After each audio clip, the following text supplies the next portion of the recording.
Nobita अपनी खिड़की से बाहर देख रहा था। आसमान नीला था, चिड़िया चहचहा रही थी, लेकिन नोबिता थोड़ा उदास था।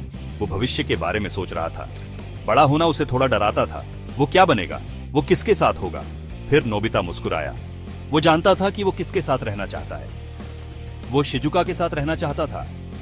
बस उसके बारे में सोचकर ही उसे खुशी मिलती थी। वो दयालु और होशियार थी। नोबिता को उसके साथ समय बिताना अच्छा लगता था। वो जानता था कि वो परफेक्ट नहीं है। वो पढ़ाई में बहुत अच्छा नहीं था। जियान हमेशा उसे परेशान करता था।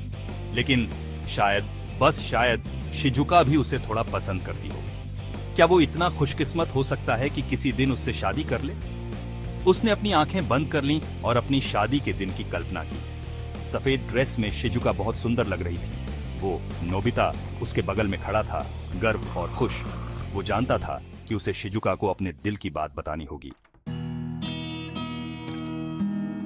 शिजुका की हंसी संगीत की तरह थी। नोबिता को उसे सुनना बहुत पसंद था। जब वो चुटकुले सुनाता था तो वो हंसती थी, भले ही वो मजेदार ना हो। जब वो गलतियां करता था तब भी वो हंसती थी, लेकिन वो एक प्यारी सी हंसी होती थी, कभी मतलबी नहीं। वो हमेशा उसके होमवर्क में मदद करने के लिए तैयार रहती थी, भले ही कभी कभी उसे गुस्सा आता हो। उसने उसे कभी बेवकूफ महसूस नहीं कराया, भले ही वो कुछ ना समझे। वो बस धैर्यपूर्वक उसे बार बार समझाती थी। नोबिता को शिजुका की सबकी परवाह करने की आदत बहुत अच्छी लगती थी। वो क्लास में सबकी दोस्त थी, यहां तक कि जियान की भी। वो हमेशा जानवरों के प्रति भी दयालु रहती थी। वो जानता था कि वो डेकिसुगी जितना होशियार या प्रतिभाशाली नहीं है।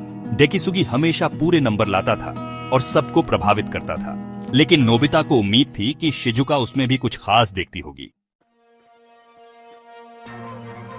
नोबिता जानता था कि वो अपनी भावनाओं को हमेशा के लिए छुपा नहीं सकता।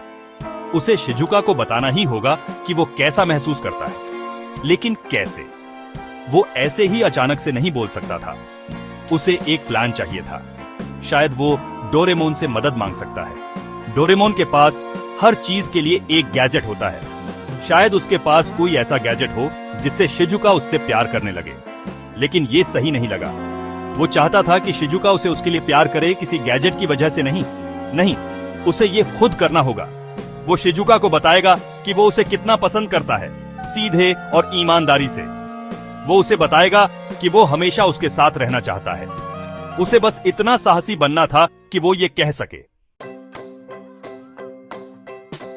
शिजुका नोबिता की परवाह करती थी। वो उसका दोस्त था और उसे उसके साथ समय बिताना अच्छा लगता था। वो मूर्ख और भुलक्कड़ हो सकता था, लेकिन वो दयालु और मजेदार भी था। उसे उसकी कल्पना और उसका बड़ा दिल पसंद था। वो जानती थी कि जियान उसे परेशान करता है और वो हमेशा उसके लिए खड़ी होने की कोशिश करती थी। वो जानती थी कि उसे स्कूल में दिक्कत होती है और वो हमेशा मदद करने के लिए तैयार रहती थी। वो उनकी दोस्ती को महत्व देती थी और वो चाहती थी कि वो खुश रहे। क्या उसके मन में भी नोबिता के लिए वही भावनाएं थीं जो नोबिता के मन में उसके लिए थीं? उसे यकीन नहीं था। प्यार एक बड़ी और उलझाने वाली चीज है, लेकिन वो जानती थी कि वो चाहे जो भी हो जाए, वो नोबिता को अपनी जिंदगी में चाहती है। और शायद, बस शायद, एक दिन उनकी दोस्ती किसी और खूबसूरत रिश्ते में बदल जाए।